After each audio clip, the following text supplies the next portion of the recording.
What's new with you? Oh, we already started, huh? Yeah, we're rolling. Okay, we are live. What is new? You want me to, did Caleb tell you about his tournament? Yeah, I mean, I called, remember?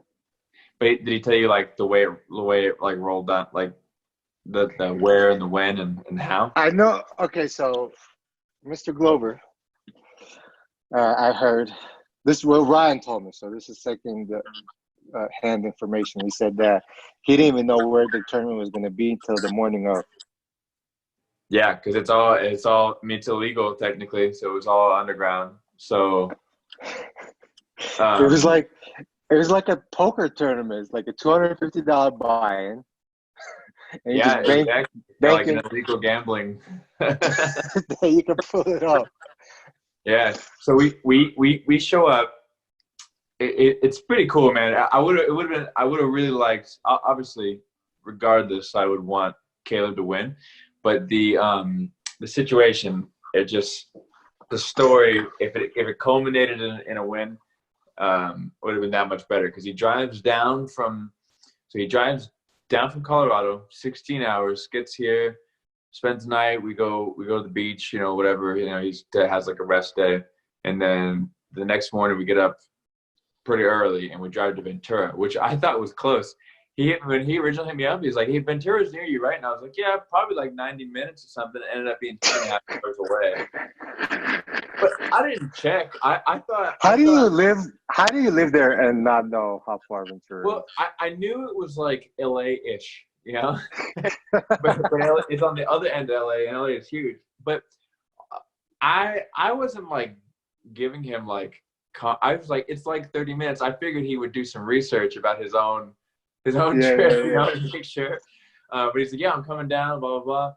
And so we drive up there 2.5 hours. They give us an address to meet at, and like, "We're going to shuttle you to the location." We show up. It's like a grocery store parking lot. And hold on. Did they cover their eyes with, what do you call that? No, we were joking. That's what it seemed like, dude. Because so we get there, and there's like these two white like kidnapper vans with no seats in them. It was like pedophile vans.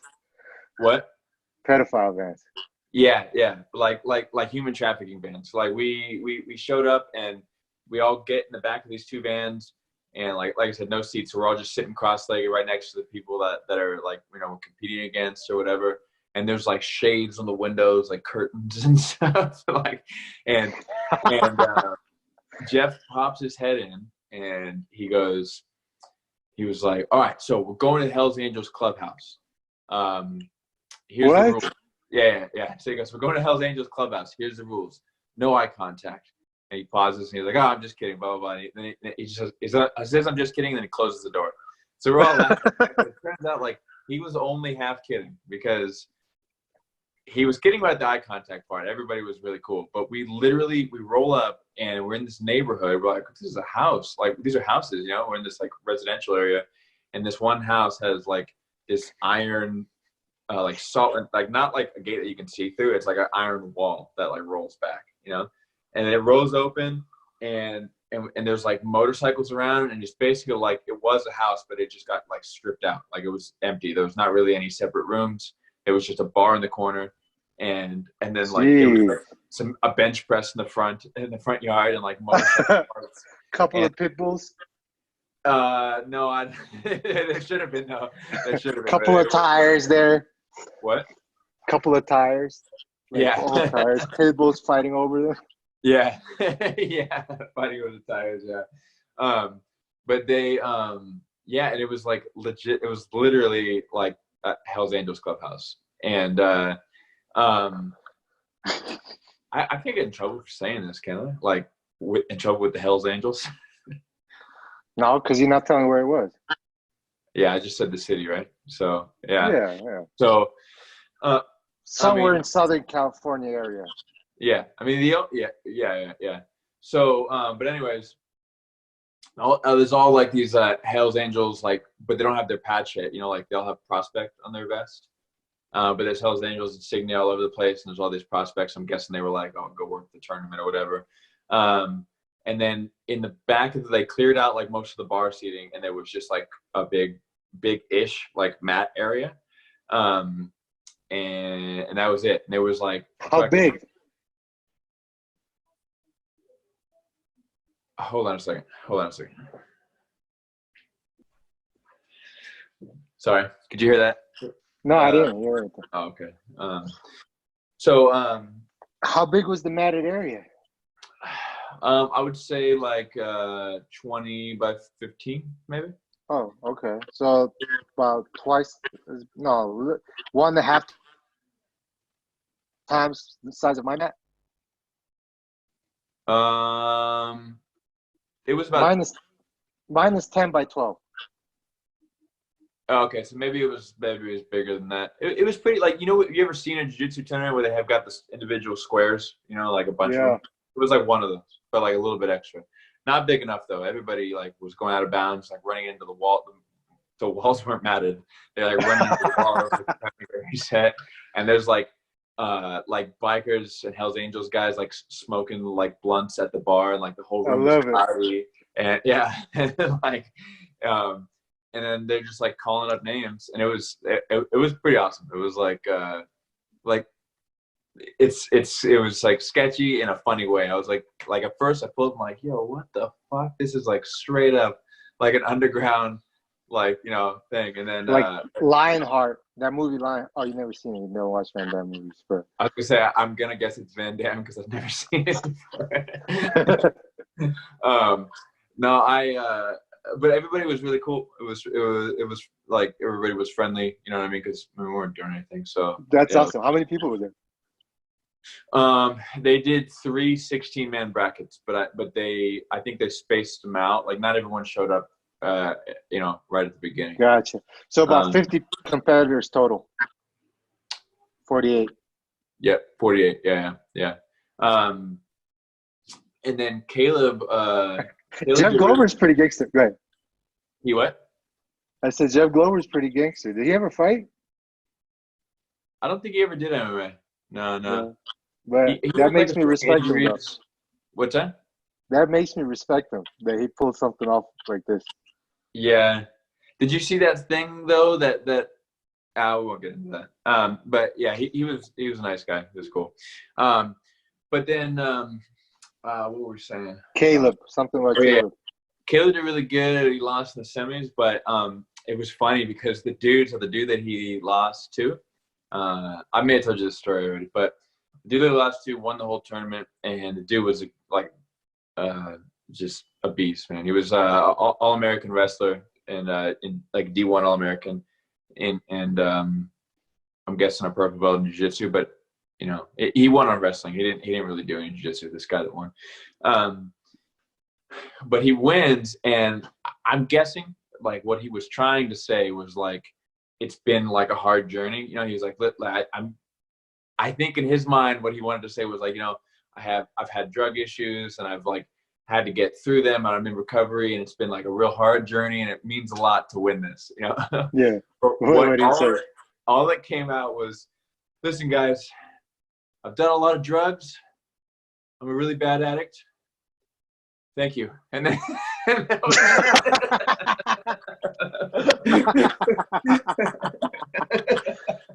that's so awesome. And I think what he was saying was like, I'm not on drugs anymore, but all he said was like, I've done a lot of drugs. This is like immediately after winning, he was tired probably. I think he was tired and nervous. I think like a little stage fright kicked in. Yeah. But that's hilarious. It made it so much worse because it was like he just beat everyone. He was like, yeah, and I do drugs, guys. But yeah, he was a beast though. No, that's. Oh, you froze. How big was this house? Can you hear me? Yo. Yeah. How's your Wi-Fi? You all right? Can you? Oh, okay. Yeah. You froze for a second though. You froze for a second, but I hear you now. Okay. I was saying, how big is this house? Not big. It was like I don't know. Bigger than my house? No. It wasn't even like your first story, your first floor. Smaller. Holy shit! They fit all those people in there. Well, I mean, there was the front yard, and then when you first walked in, I'm guessing what that used to be was the garage, and then they tore out the wall in between what was the garage and the living room. That there was nothing there. It was just like a hall, basically, like a drinking hall. It was basically a bar. It was a bar, but it was inside of a house. So yeah, it was. That's weird. cool. That is pretty cool. I mean, I wish Caleb won that because that man drove. He's the only man I know that would do that. Drive 16 hours to Southern California to compete in a jiu-jitsu tournament, to bet on himself. Yeah. He's a crazy man. They had to put. I know you know this, but it was $250 to enter, and then only one person got a cash prize, $1,200. I'm sure it cost Caleb like $200 in gas, $150 in gas. But there was a dude that drove down from Pennsylvania. Yeah. I'm pretty sure from Pennsylvania. That's like a 3-day drive. Oh, you're frozen again, man. You there? Get the fuck out of here! Why lie there? Hey, you're. Yeah, can you hear me? Yeah, you're frozen. You froze for a second. Can you hear me? I can hear you. Yeah, but it's Okay. off. Should I go off Wi-Fi? Should I disconnect the Wi-Fi? Maybe. Yeah. See if that helps. Try.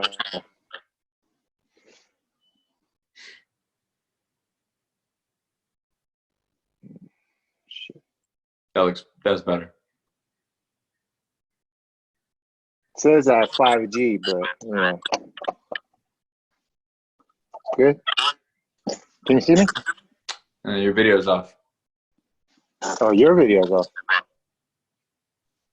There you go. Okay. We're good? Gucci? Yeah, we're good. So from Pennsylvania. So he drove from Pennsylvania, and I didn't specifically keep an eye out for that guy, but I'm 90% sure he lost in the first round. Why didn't you fly there? It would have been so much cheaper to fly there. That's what I said. Yeah, it would have been cheaper to fly. It would have been cheaper for Caleb to fly as well, but I think he went to Arizona or something afterwards. He went to Arizona to see his family, Yeah. But we had a good time. We like after the tournament, it was still really cool. Caleb, like, it was pretty gangster. Like, Caleb maybe cut a little bit too much weight, so he was like throwing up in between rounds. Still going out there and like grinding out wins, and then we came back and we did some fishing last night and lit a fire up by the. We found this spot by my place because there's no fire pits at the beach by my house, and then the beach that's up the coast a little bit, the fire pits are closed because fire pits give you COVID. I see. Makes so much sense. Yeah. So we found this place where like pretty much like, so there's like a lagoon, it's almost like a tide pool, but it's full all the time. Like it's kind of like inside, like there's a runoff from the beach. And it's where like people fish and where like some homeless people live. But high class, like Southern California homeless people, like they've got nice, and they yeah. And so we just went down there and we lit a fire because you can't see it from the road. So we chilled out there and he left this morning. But did you catch anything? What's that? Catch anything? I didn't catch anything. My brother-in-law actually caught 2 bass, but they were little babies, so we had to throw them back. Oh, okay. Caleb was fishing too? I don't think he didn't. He was probably trying to catch some seaweed. Yeah. I caught a lot of seaweed actually, so I could have. Did you give it to Caleb to eat? What's that? Did you give it to Caleb to eat? No. So did you catch the fights that happened last weekend, or was that last Wednesday? Right? When was there was fights this Saturday too. Yeah, Saturday. I didn't watch Wednesday. Benavidez. It's funny because Saturday was such a huge stacked card, and it was honestly kind of boring. I wouldn't call it a stacked card. No. Did I say Wednesday again? I didn't mean to say that. I mean the pay-per-view No. that happened. Oh, the pay-per-view. Okay. You're talking about last Saturday, not this Saturday, the Saturday before. Right. Yeah. Last Saturday's card was so stacked, but I mean, it was a little boring. Not terrible, but we expected more. Yeah. And then this card was not really that stacked, but it was a great card. It was like a really entertaining card. It was. I would have liked to see Joe Benavidez win. I've trained with him. Were you here when he was here? Yeah, I rolled with him a few times, and I think when I moved here, he left like a couple months later. And honestly, I feel like it's. I'm sure there's tons of other factors in this, but I feel like when he left Denver, he started going downhill. Like I feel like I think he's technically not as good as he used to be. Like he's kind of gotten worse, at least in his striking. I forgot who was watching with me and noticed that all the punches he was throwing were loopy punches. Like there's not really straight punches, and which makes sense. Runs in with his face, like face first. Yeah, man. But like I've trained with him, and it was him, Lance Palmer, and TJ that would come, and Joe was the nicest guy. Like always put a smile on my face seeing him, and I was cheering for him. I really wanted him to win, but me too. The other guy was good, man. Well, what's his name? Wasn't it Figueiredo? Davison Figueiredo? Figueiredo, yeah. You're thinking of this Formita. There's somebody else. Yeah, no. Or Formata, something like that. I don't know. Figueiredo. Like yeah. Mini Mark Hunt.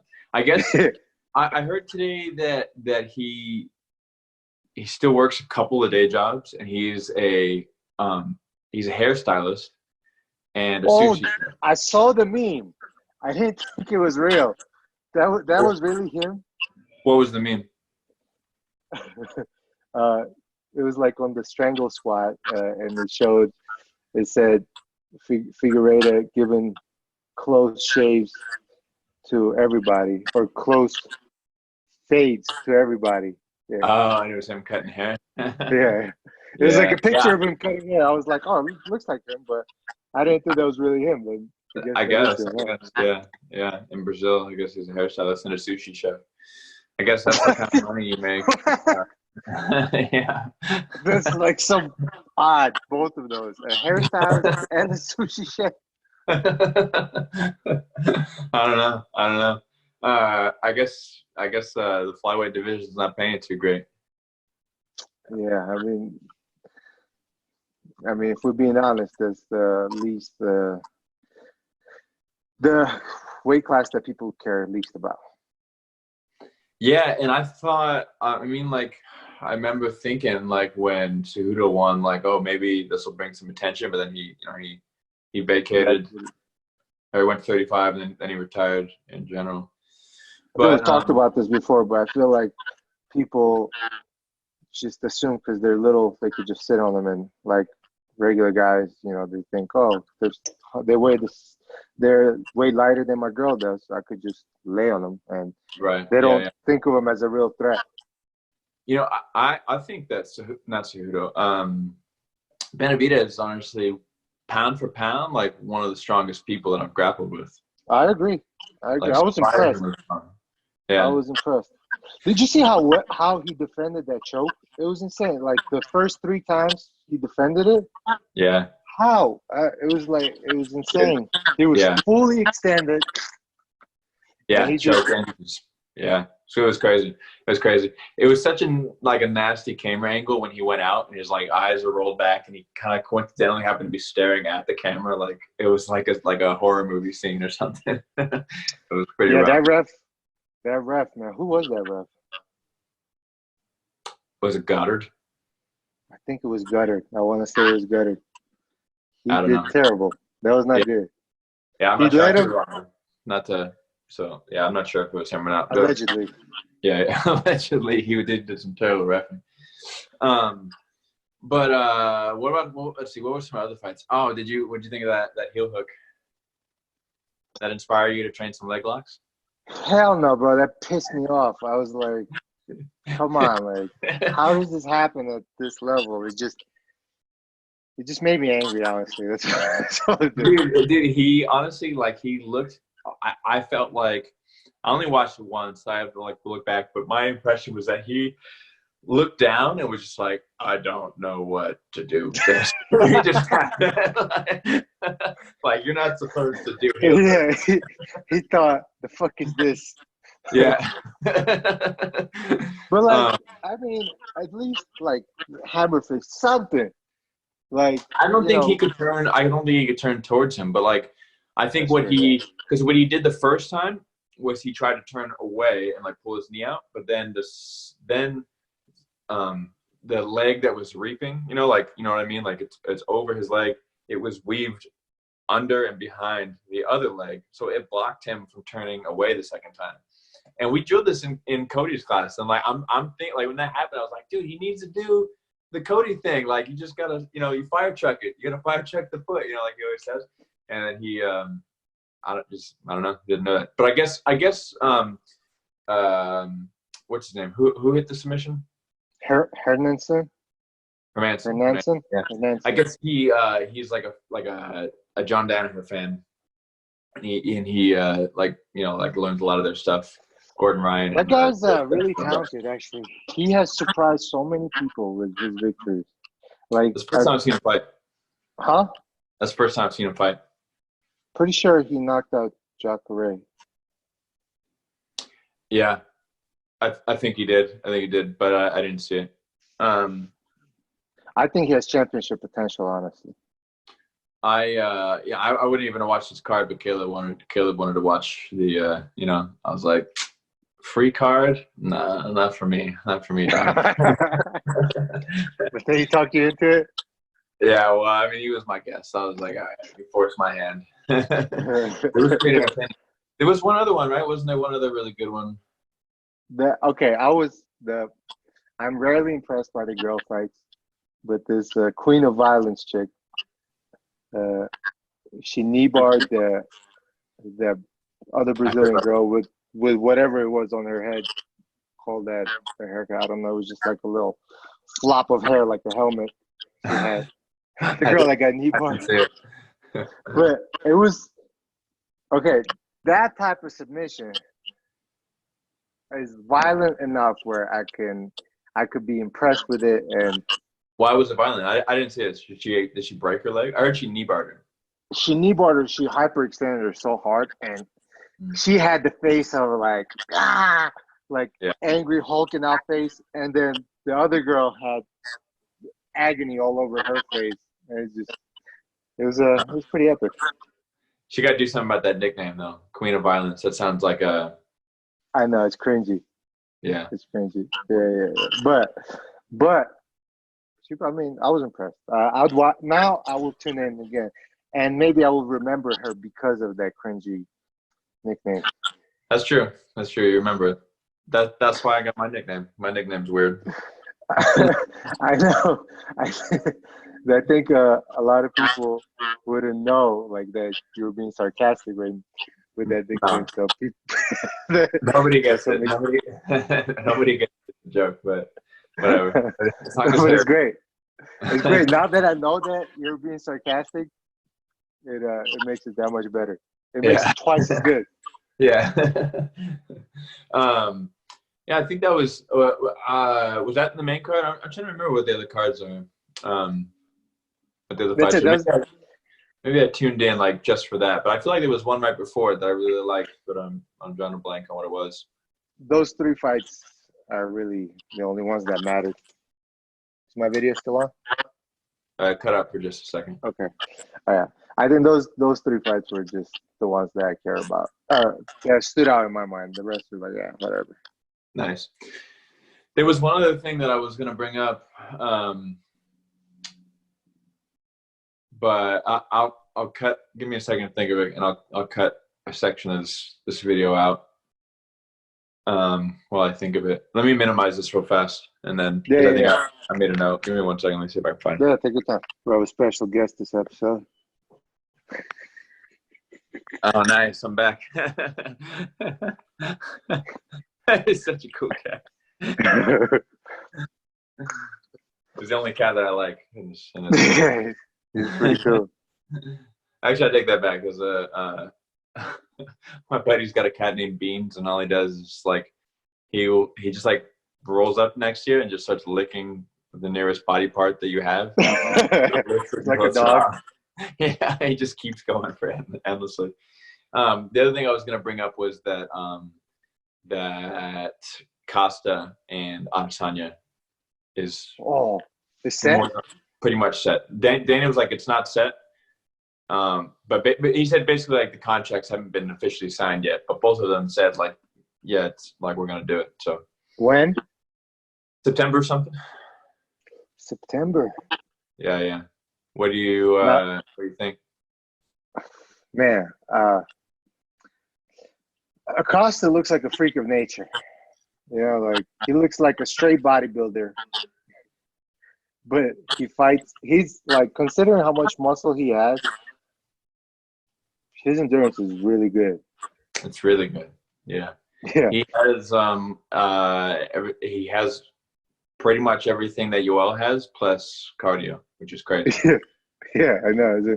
It's pretty incredible. But I think, I mean, it's gonna be a close fight. I think it could go either way, but I'm gonna stick with tried and true Adesanya. That man is too smart, I think. Yeah. Too crafty. Yeah, I'm gonna pick Adesanya as well. Well, you know what? We haven't talked about. We might as well go back. This is old news, but what did you think about that decision with Holloway? Oh well, man, that type of decisions makes me not want to watch fights.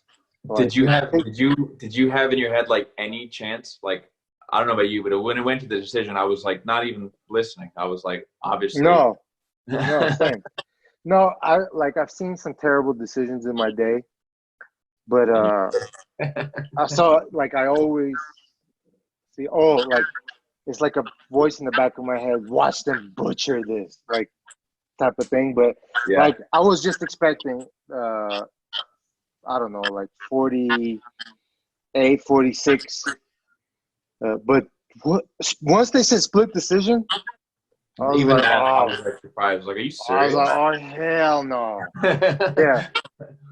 Yeah, that type of decisions take away credibility from the sport. It was some Abu Dhabi hocus pocus betting shit. I don't know, like what that was. Like some crookedness? Yeah. What? How do you score that fight for? I don't understand. The man got Holloway dropped Volkanovski twice, I think, in the first round. I wonder who, like, because there's no commission, right? So I wonder, like, who is hiring and paying the refs in that scenario? The Sheiks. Yeah, and but the Sheiks wouldn't pay. Like, how much could they? They have so much money. Like how? I know, bro. Like, They'd so much betting like a country for them to even notice. Like, and honestly, it does not make sense. Holloway is such a likable guy. Like, everybody loves Holloway. I was gonna say that, like, if the UFC is hiring the refs, it would have been more in their favor to pay off. That's what I'm saying. Nobody gives a fuck about Volkanovski.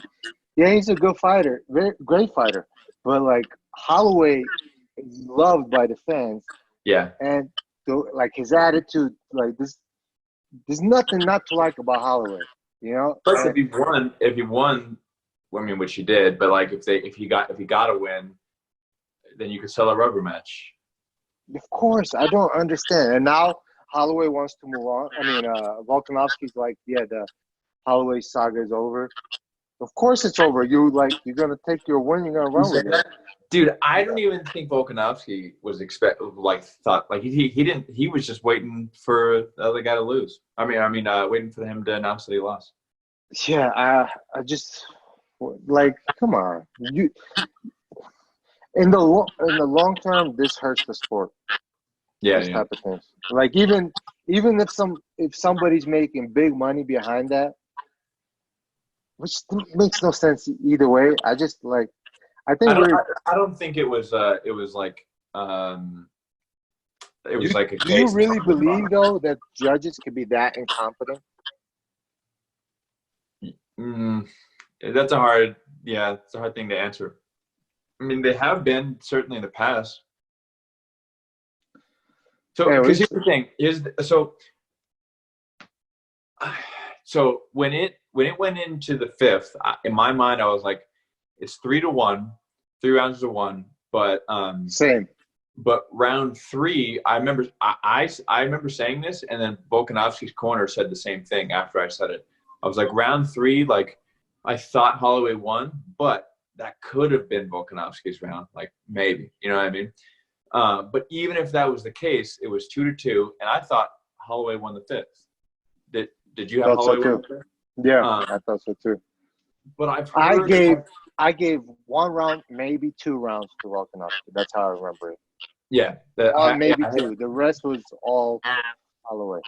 Yeah, Volkanovski won. I think either 1 or 2. I forget. I think he won round 2, and then 3 was close, but I thought Holloway won. But I was like, but I could see it going the other way.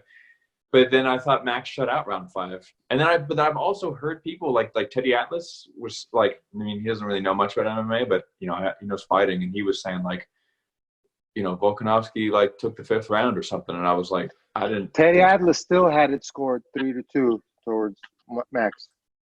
I know, but what I'm saying is if he was right about round 5 and I was right about round 3, and then he was just giving too much credit. You're just being too much of a devil's advocate here. This I'm just absurd. I don't believe this, but I don't think that's true. But I'm just playing devil's advocate. Yeah, it's absurd. We can't do that, man. And this is like someone's legacy we're talking about. You know, this man has reached creme de la creme status, like the best of the best, and he like the first one, Volkanovski won fair and square. There's no argument about that. Second one, Max won fair and square.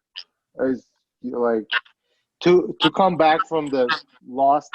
Like I was picking Volkanovski to win that fight. I was like, I don't know what adjustments Max is gonna make. I love how he was saying he was training on Zoom. Like he kept up that troll the whole time. Yeah. What was the deal with him? What was the deal with him like shushing Anik? Did you ever get an explanation for that? No, I didn't. And like between every round, he would look at Anik and be like, shh, and he would like, you know. I don't know. I don't know. That's I'm curious about that too. Yeah. For him to do that though, for him to come back from that loss, the way that he did, and it's just like I feel for the guy. Well, he looked a lot better. Like he made a number of adjustments. The low kicks weren't working as well, and I thought that was a combination of 2 things. One being that, according to Volkanovski, his leg still hurt from kicking the shit out of Max's leg in the first fight. Volkanovski's leg did? Volkanovski said I couldn't throw any low kicks as much because my shin still hurt from the first fight. But also I thought that Max changed his stance. Like he stood in a more narrow stance and didn't have as much. He usually has like that. His stance usually looks like a cowboy, like walking into a saloon or something. Like he's kind of like like he's got like a wide, like this real wide, like bow-legged stance. He didn't put way lighter on his front foot. And then, but then also I thought Volkanovski kind of messed it up because what he was doing good in the first fight was that he was like negating Max's range by like backing up, and then when Max would step to him, he would crash to him as well. Yeah, he would crash into him. Yeah, and then so he'd close the distance. This time he couldn't pull it off. This time. Yeah, well, he wasn't doing that though. Like he was just like putting his face like straight down the center, and then like throwing a left hook. Like he didn't even like slip as he moved in, and that uppercut was looking good from Max. Like every time he came down the center, he just But yeah, it was good. It was a good fight, but yeah, it's super disappointing. I hope they still do around 3. Who they else? Have to. What did Dana say something about it? No, I don't know, but I'm saying they have to. I don't want to see anybody else fight for the title other than Max. What other 145ers are out there that are like anyone cares about right now? Shane, what's that kid? The kid with the Takashi 6'9" hair. Shane. No. That's 135. Oh yeah, I'm tripping. I'm forgetting his name too, but I know his name really well. But yeah, Takashi 6'9" here. I hate that. No, I'm tripping. No, I can't think of anybody right now at that weight class. Yeah, I mean, I guess. No, I know Josh Emmett. I don't know. He just had an incredible war with Shane Burgos, I believe. I hope I'm not confusing. Shane Burgos was another one that displayed a iron chin and great skills. Yeah, those two could possibly do it. But, man, when you're Max Holloway and you get robbed like that, you deserve a rematch. Yeah. I don't care what the judges say.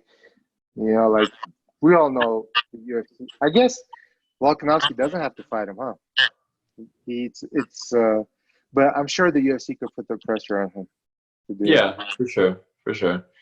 I mean, yeah, they could force it. I don't know if he's got that kind of power. You know what I mean? Like, he's not like that big of a draw where they could just be like, well, we could strip you of the belt if you don't fight the mandatory. You know, you don't fight this person or whatever. But I don't know. We'll see. You know what someone brought up to me the other day about so this isn't like not in decision situations though, but I was watching some fights with somebody that doesn't watch fights, and they were saying like when someone gets like knocked out or finished, like it's kind of fucked up that they have both people walk to the center and they hold both wrists, even though you know they're gonna announce one guy. Yeah, they still hold both. Like, hey, to you sit gotta there go through here, the stand right humiliation. here. Yeah, it's like maybe, like no. I was like, that's a good point. I don't know why, because they make you do it. Like if you get finished, like they make you like walk back to the center and like like stand there while they get his hands raised. Pretty weird. I'm trying to remember when I lost, and you're right. When I got DQ'd, they made me do that. But I don't remember the other two losses, honestly. Yeah. If they did that. Yeah, you're right though. They do that. That is messed up. I remember mine. Yeah. Just let me leave. Standing here in skin tight booty shorts. I just feel so. I know, bro. When I lost my first fight, I remember sitting there like contemplating life in the middle of the cage. Yeah. And then, like sitting on my butt and just like with my head down. I'm glad Art came up at that moment. He's like, come on, bro, don't let him see you like this. Get up. And then I got back to my senses. But I was like sitting there just feeling sorry for myself. And where did I go wrong with my life? What the fuck just happened? I never imagined I could lose to this guy in a million years. And I was sitting there like, I'm glad he came in. He's like, get up. All right, man. Well, pretty much touched on everything. I honestly just been like too busy to hit some, to just like be following up on leads for guests. But I figured we should get something out just to give That's the good people that we did. What? The people have been asking. Yeah. And we shall provide. Exactly. So I'll get someone for next week though. I got a few people that have said that they want to do it. I just got to iron out a date with them. So we'll reconvene. Usually these times work good for me. Like 3, it's after training, so I could get it in. Okay, cool. Sounds good. All right, brother. Good talking. Good talking. Later.